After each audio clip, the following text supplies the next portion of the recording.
बिजनौर हलचल न्यूज़ में आपका स्वागत है। आप देख रहे हैं बिजनौर हलचल न्यूज़। एसटी लाइन की चपेट में आकर एक बालिका की मौत हो गई। दरअसल पूरा मामला बिजनौर के ग्राम जमालपुर पठानी का है, जहां पर घर की छत के ऊपर से गुजर रही एसटी लाइन की चपेट में आने से किरतपुर थाना क्षेत्र के ग्राम कशोर की रहने वाले कुलदीप की 13 वर्षीय बेटी माही की मौके पर ही मौत हो गई। घटना से गुस्साए ग्रामीणों ने मौके पर जाम लगा दिया और विद्युत विभाग के खिलाफ नारेबाजी की। जाम की सूचना मिलते ही सीओ सिटी संग्राम सिंह पुलिस बल के साथ मौके पर पहुंचे और आक्रोशित ग्रामीणों को समझाकर शांत किया। पुलिस ने मृतका के शव को पोस्टमार्टम के लिए भेज दिया। बताया जाता है कि 14 जुलाई को मृतका माही की बुआ की बेटी की शादी थी। माही शादी में शामिल होने के लिए गांव में आई थी। वहीं नगीना सांसद चंद्रशेखर आज़ाद ने पोस्टमार्टम हाउस पर पहुंचकर मृतका के परिजनों को सांत्वना दी। सांसद चंद्रशेखर आज़ाद ने मृतका के परिजनों को मुआवजा दिलाए जाने तथा दोषी अधिकारियों के खिलाफ FIR दर्ज कराए जाने की मांग की। बिजनौर हलचल न्यूज़ देखने के लिए अभी सब्सक्राइब करें और बेल आइकन को दबाना ना भूलें। आप यहाँ पर आए भी हैं, किसकी लापरवाही मानते हैं? देखिए, ये विद्युत विभाग की लापरवाही है, क्योंकि जहाँ आज घटना घटी है 6 महीने पहले भी वहाँ घटना घटी थी। वो तो अच्छा समय अच्छा था कि तत्काल जो है बिजली चली गई, वो बच्ची बच गई।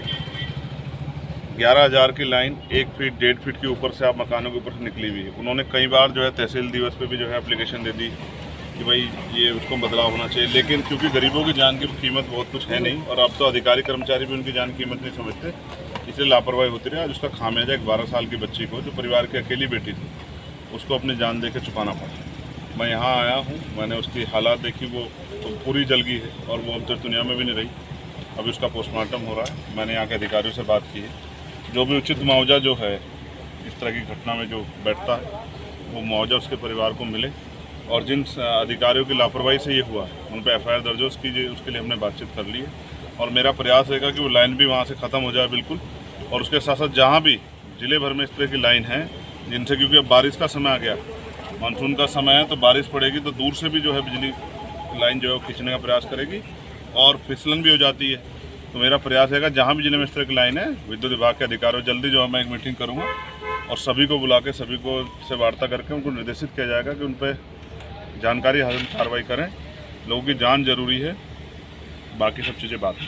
सांसद जी, आप जो यहाँ से बीजेपी के नगीना से ओम कुमार जी चुनाव लड़े थे, वो आपके ऊपर बहुत हमलावर है। इस समय आपको कह रहे हैं कि आप बाहरी हैं, आप गुंडागर्दी कर रहे हैं, भगा देंगे आपको, बिजनौर तो भगा देंगे। क्या कहना चाहते हैं?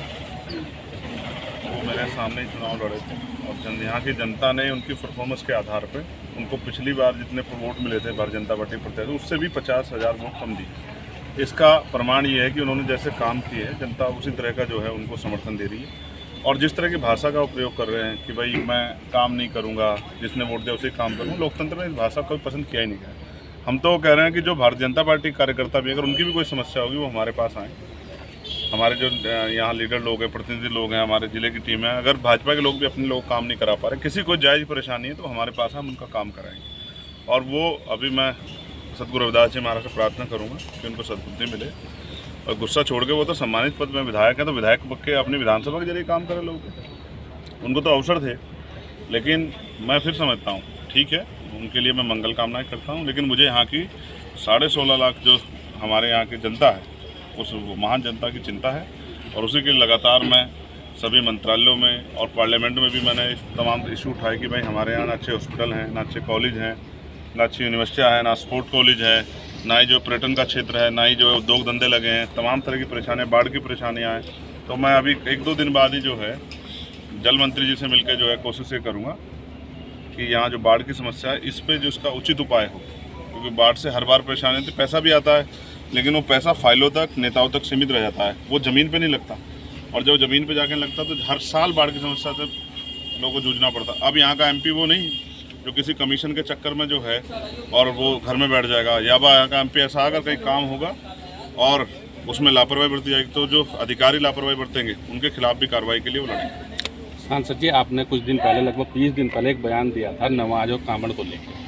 उसी के पलटवार में ओम कुमार ने कहा कि मुसलमानों से इतनी हमदर्दी है चंद्रशेखर को, तो अपने घर में नमाज पढ़वाएं। इस पर क्या कहेंगे आप? पढ़वा लेंगे। उनका दिल छोटा है, हमारा दिल छोटा थोड़ा ही है। अगर किसी को भी किसी के धर्म को, इबादत को करने में, पूजा प्रार्थना करने में परेशानी आए और हमारे घर की जरूरत पड़े तो अपने आप को खुशनसीब मानेंगे अगर वो हमारे यहाँ के पढ़ना चाहे या अपनी पूजा पाठ करना चाहे। लेकिन मैं फिर आपसे कह रहा हूँ, भारतीय जनता पार्टी की नीति है वो हमेशा से कमज़ोर वर्गों के खिलाफ रहे हैं, स्पेशली मुसलमानों के, दलितों के, पिछड़ों के खिलाफ रहे हैं। इसी पॉलिसी ने जो है इस बार उनको सबक सिखाया। आगे जितना बुरा बोलेंगे जनता उतना ही सबक सिखाएगी। अच्छा, इस समय कांवड़ का माहौल चल रहा